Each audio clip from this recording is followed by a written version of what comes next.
ناظرین کرام، لیکچر 15 پہ آتے ہیں میازم کے حوالے سے۔ لیکچر 14 کے آخر میں ہم کہہ رہے تھے کہ ہم جانتے ہیں کہ زندگی کے ہر نشیب و فراز کے پیچھے حرکی قوت کار فرما ہے، جسے ڈائنامکس کا نام دیا گیا۔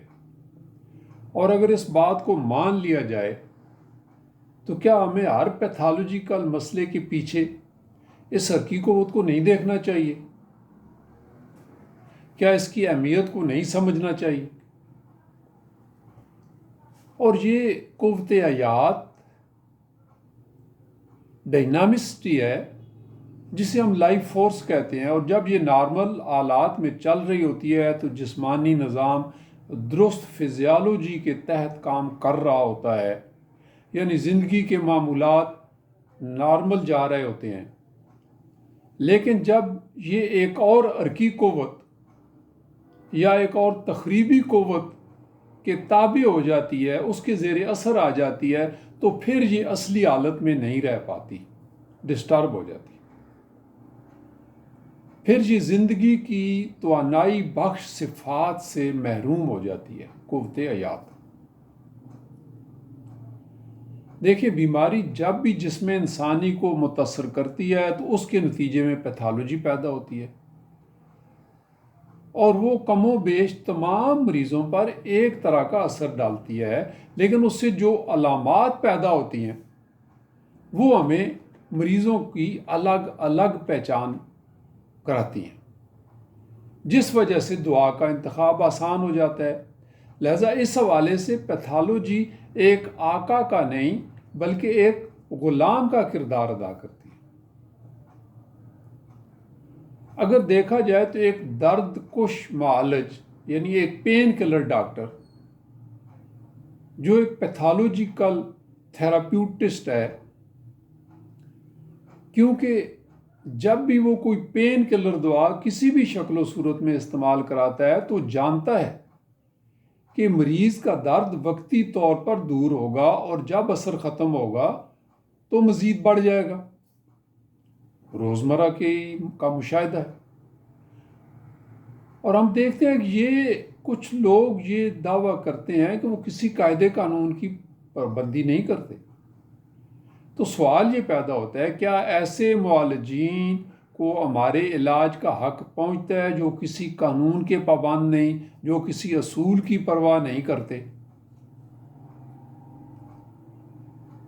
کسی بھی سسٹم آف تھراپیوٹکس کے لیے قانون وہ بنیاد ہونی چاہیے جس پر عمارت کھڑی کی جائے، ورنہ سوائے الجھن اور پریشانی کے کچھ حاصل ہونے کا نہیں۔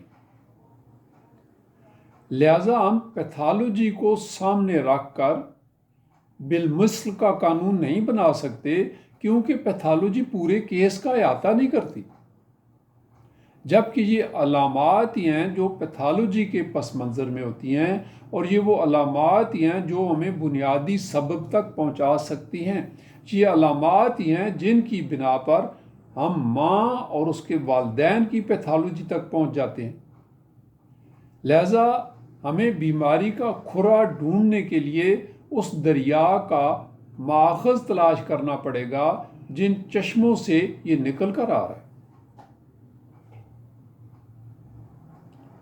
ہمیں یہ جان لینا چاہیے کہ علامات نہ تو پیتھالوجی سے شروع ہوتی ہیں نہ پیتھالوجی پر ختم ہوتی ہیں۔ یہ الگ بات ہے کہ ہم پیتھالوجی کو نظر انداز نہیں کرتے، بالکل نہیں کرتے، لیکن ہر ایک چیز کا اپنا اپنا مقام ہے، اسے اس کے مقام پر ہی رکھنا چاہیے جس کی وہ حقدار ہو۔ مثال کے طور پر ڈاکٹر آسٹن کینسر کے حوالے سے کہتا ہے، کینسر از پرائمریلی ڈسکریزیا۔ یہ ایک ڈسکریزیا ہے۔ ڈسکریزیا کو آپ یوں سمجھ لیں کہ سارے جسم میں کچھ گڑبڑ ہے، اس کو سوء مزاجی کہا گیا ہے اردو میں، سوء مزاجی، یعنی جسم کی ایک بیمار حالت یا خراب حالت۔ اور اگر ڈاکٹر آسٹن کی یہ بات درست ہے تو سوال یہ پیدا ہوتا ہے کہ ڈسکریزیا کے پیچھے کیا ہے؟ دوسرے الفاظ میں ڈسکریزیا کا کیا سبب ہے؟